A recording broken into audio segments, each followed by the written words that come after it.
Good evening, everyone.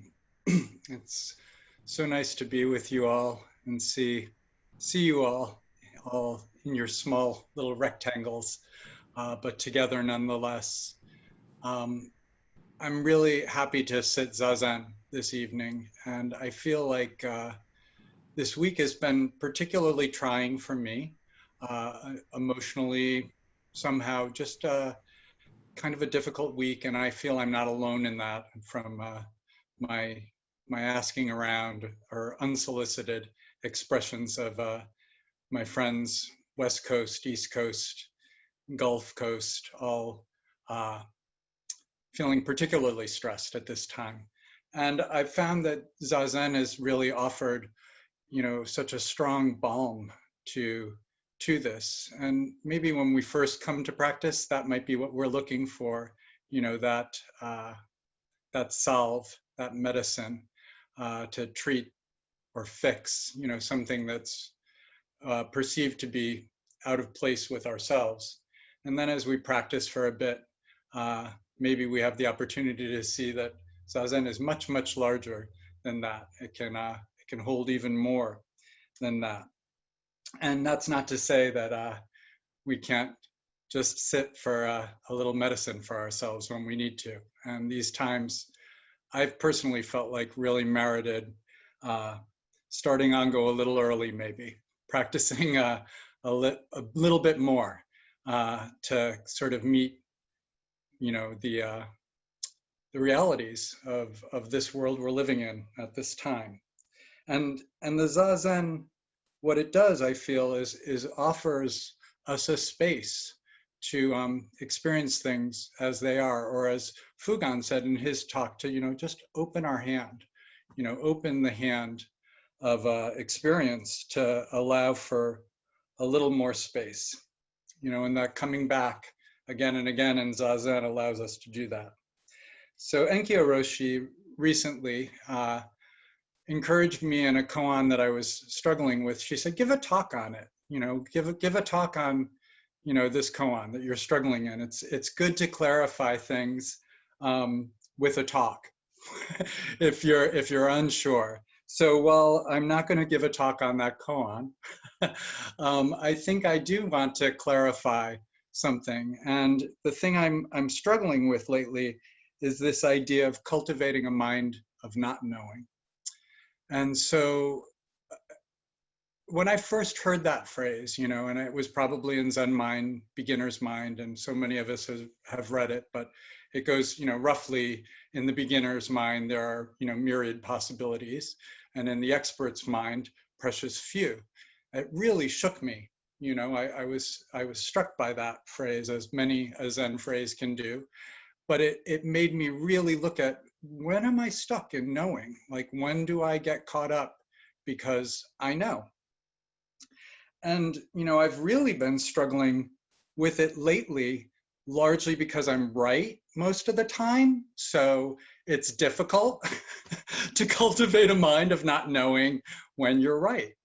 All kidding aside, all joking aside, that not knowing is easily cultivated when I'm walking in the woods and I hear a bird and, I see a track on the ground, or I brush against something, and that experience of sense object and sense organ meeting precognition, oh, I love that. Isn't that sweet? It's such a wonderful sort of not knowing. But then, on the other end of the spectrum is the developing and working to develop a plan to open the school I work in. And having DOH guidelines from the state and DOH guidelines from Ulster County, and they're in direct opposition of each other, and administration asking us to come up with a plan, and we don't know what plan to follow. And it's frustrating. It's really frustrating. We're making progress. We're moving forward. But it's very difficult times, and we're meeting with my coworkers who I love, and tempers are coming up, and there are moments where, I know, and I feel it's important that my knowing is recognized. So, we're implementing practices that are done in the ICU and acute care settings in, the kindergarten room. And we're trying to figure out, how we can make that happen. And, constantly saying, this isn't a hospital, and we're doing all of it. I'm acutely aware we're doing it, all of it, because these tempers are flaring because my coworkers care. We really want to, be able to address any unwell, potentially COVID positive staff or child and protect everyone in the building, with the mindfulness, gratitude, and safety that we talk about in our morning work gata. So not knowing in situations like that or like this is really very different than that walk in the woods, not knowing, for me at least.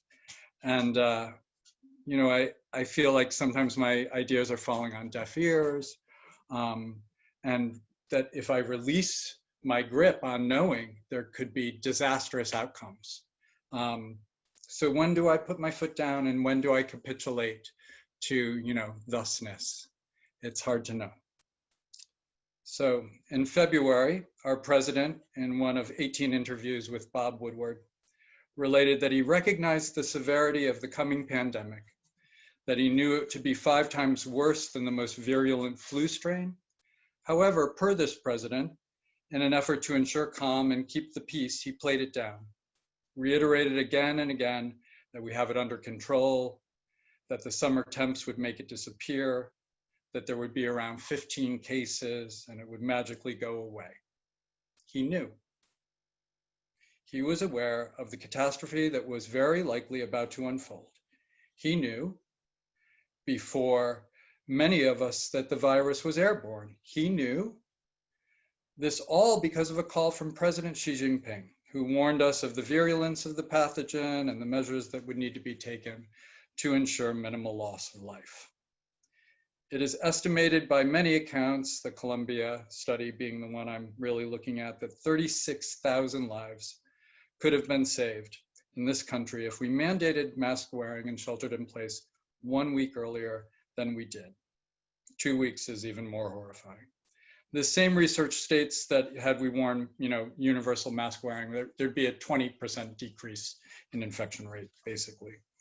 So there seems to be, some knowing.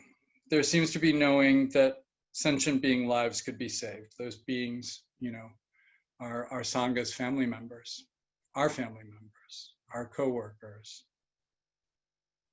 There are lots of lives that could have not happened.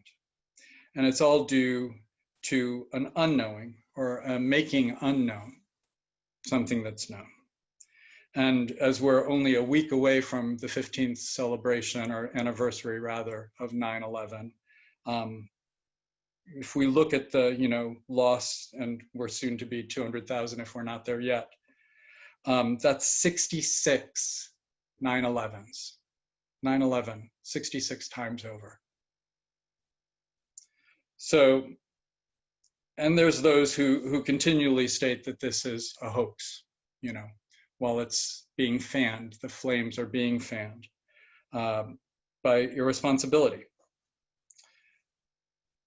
So the shift I talked about earlier, I think it's, in our practice in zazen, coming first to sort of seek a balm for ourselves and then seeing something larger, is perhaps best demonstrated by mask use. Are you putting the mask on to protect yourself? Or are you putting the mask on to protect all beings, sentient, insentient, all beings? Why do we put the mask on? The poison of greed is not even hidden here. It's become celebrated and an unabashed expression of tribe. So how do we know in this situation? How do we settle into the balm of practice when we're right and we know and we have an answer? So Diang said to Fayan, "Where are you going?" And Fayan said, on pilgrimage. And Diang said, what is the purpose of pilgrimage? And Diang said, I don't know. And Diang said, not knowing is nearest or most intimate. To be intimate with not knowing where you're going, where we're going, what the plan is. To be intimate with the uncertainty. So for me, it looks that not knowing now is like it is for many of us. I'm sure many of us here. Will I have employment? My employment has a substantial part of it because a shift in my job is gone, and has been gone since March. And is this tenable? So I have that, and I know many of us do. Many of us are experiencing that. And, I also see my luxury in it because I'm a nurse. So, like so many others who will have difficulty finding employment somewhere if they've lost it already or are in the process of losing it, I'm fortunate enough to have a job. Might not be the one I want to do, but I will always be able, or I should always be able to have an income. And I recognize that the hardships that I'm facing now, had we put masks on and sheltered in place a week earlier, my kids would be in school. They would be receiving education in that building, very likely. Can't guarantee it, but there's a good chance, and I would not be having to think about, do I stay at this job I love, or do I seek employment somewhere else? So how do we create a mind of not knowing when we know? Or maybe it might be said, how do I stop from being entrenched, but still dig my heels in when I need to? Or as Fugan said, how do I open my palm? How do I let go, but not lose my moral compass, not fall in the well and drown? So I think it's to be most intimate, to be nearest. So I bear witness to the pandemic, to watching the west coast of our country be engulfed in flames, to the Gulf of Mexico being pushed up into the Gulf states, and the socioeconomic injustices that 400 years of slavery and then institutionalized racism and social injustice have caused. I bear witness to the cars that pull up in front of the school, one after another, to the tent where they can pick up their breakfast and lunch, the 2 meals that a lot of my kids are the only thing I know they're eating that day. So you bear witness to that. Namu. I'm not separate. I'm one with that. That's not something outside of myself. So I've been thinking a lot about contact tracing. And a friend's got a partner who's doing it. And I've been thinking about this contact tracing in the meta sense, in the karmic meta sense, that what if we were to contact trace those ripples we create, the ripples I create? What impact does my response to a homophobic comment on Facebook create? What ripples does that create? How do we contact trace that? And if we spoke to all the people that ripple went to, would it be, that was helpful and skillful, or would it be that was hateful and mean-spirited? So, it's, I'm very conscious of contact tracing in the sort of bigger sense now. And I think